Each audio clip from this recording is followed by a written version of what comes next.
বাউরে বাউ, ফেসবুকে ঢুকবার পারতাছি না। মানুষে কি পারে সাইদে হসি। হ্যাঁ, কোথাকার নিউজ নিয়ে কোথাকার লাগায়, মানে ফর ইউ পুরা কাঁপাইয়া দাফাইয়া ওই ঘূর্ণিঝড় আর হচ্ছে যে ভূমিকম্পতে কি কাঁপাইবে, এর তো বেশি কাঁপাইতেছে মহিলা। বাইরে ভাই, একটা টপিক পাইয়া কি শুরু করছে, মানে যেখানে তাকাও রিয়ামণি। হ্যাঁ, 2-2.5 বছর যাবৎ ফেসবুকে হচ্ছে পেজ নিয়ে একদম হচ্ছে কাজ করতে হচ্ছে এইখানে আর ওইখানে দৌড়াইতে স্যান্ডেলের মানে হচ্ছে সব ছিঁড়া বেড়ে গেল গা স্যান্ডেল, আর হচ্ছে টাকা খুঁয়েতে যে আমার পকেটে ফুকা হয়ে গেল গা। আর মা গো মা, ওই যে কোথাকার ফুল বিক্রি করে, হ্যাঁ গো দেখে নাকি এককালে বাংলাদেশের জনগণের সবার হচ্ছে হৃৎপিণ্ড কাঁপতে গেছে, এককালে 20 টাকা দেয় নাই কে মাইয়াডারে। বাউরে বাউ, 20 টাকা দেয় নাকি। আর আমরা যে হচ্ছে এত কষ্ট করতেছি, এত ভালো ভালো কন্টেন্ট বানাইতেছি, হ্যাঁ দেখার তো আপনাকে সময় নেই, তাই না? হ্যাঁ দেখতে না, মানি হচ্ছে সব হচ্ছে পাবলিসিটি, মানি মেধার কোনো মূল্যই নেই, সব পাবলিসিটি। কই হচ্ছে ওই যে রেহানা আপুরে হচ্ছে ফুল বিক্রি করতে যায়, 20 টাকা মেয়েটারে দেয় নাই, ও মা হয়ে গেছে গো ফর ইউ কাপাই না, সব ভিডিও করতেছে খালি ফর ইউ কাপাইতেছে।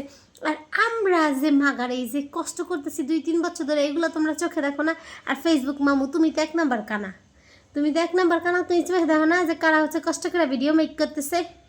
মানে কি একটা অবস্থা, ফেসবুক টিকটক কোনো জায়গায় ঢুকতে পারতেছি না। এই ডলস লঞ্চে নিয়ে হচ্ছে সুন্দর করে সাজাইয়া চুল রিবন্ডিং করে একদম বইটা হালাইতেছে। এই যে করা চুল, এই চুল করা হচ্ছে রিবন্ডিং করা লাগে 3 বছর 4 বছর যাবত জামাইয়ের কাছে টাহা চাইতে হচ্ছে মুখে রয়েছে অর্ধেক ক্ষয় হয়ে গেল মাগারে, এখন পর্যন্ত টাহাও পাই নাই। এই চুল হ্যাঁ রিবন্ডিং করতে পারি নাই। দেখো দিশাই কি 20 টাকার ফুল বিক্রি করতে আইয়া কীভাবে ভাইরাল করে দিতে আছে মানুষ ভিডিও দেখতে। এই দোষ সব বাঙালির। কোনো ট্যালেন্ট দেখবে না, কোনো মেধা দেখবে না, কিচ্ছু তার লাগবে না, খালি হচ্ছে ওই যে যারা ভাইরাল আছে, সেলিব্রিটি আছে, হেরা কোনো একটা কিছু প্রমোট করে দিছে, দৌড়াইয়া সুর করে হাঁকে পিছে যায়। কে এ চক্ষু শক্তি নাই তোমাকে, বিবেক বুদ্ধি কিছু নাই? যারা কষ্ট করে অন্তত ভিডিও মেক করে তাদের তো তোমরা ভাইরাল করবা না, তাদের ভাইরাল করার কি দরকার? তোমরা তো ওই যে দিশার আম্মু কারে হচ্ছে প্রমোট করছে, আর রেহানা আপু কাকে প্রমোট করছে, তাদের নিয়ে তোমরা একদম সমবেদনায় ময়ূরা দইরা একদম শেষ। মাইরে মা, মানুষ কত বিপদে আছে, কত ইসে আছে, কোনোটার কিছু না। আর কি একটা ভিডিও নিউজ ফিডে আইসা, মানে নিউজ ফিড জ্বালায় পোড়ায় বাজ্যা খাইয়া ফেলাইতেছে, আর এইদিকে হচ্ছে বাঙালি লাফাই ওইদিকে ফলো দিতেছে।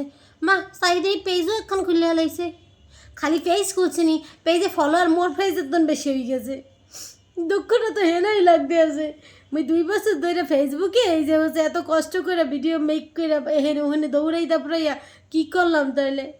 আরে রেহানা আপু, আরে দিশার আম্মু আপু, মোরে একটু ভাইরাল করে দেন বুঝছেন।